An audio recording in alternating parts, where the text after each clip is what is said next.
Had a nice warm weekend. Now it's freezing out. With all that wind we had over the weekend, it blew our hunting house over. That's like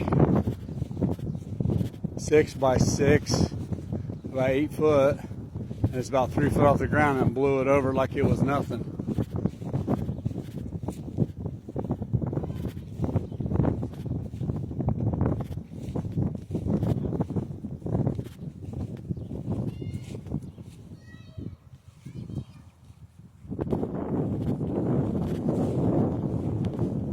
Grass is turning green, starting to grow a little bit with that warm weather and all the rain we got.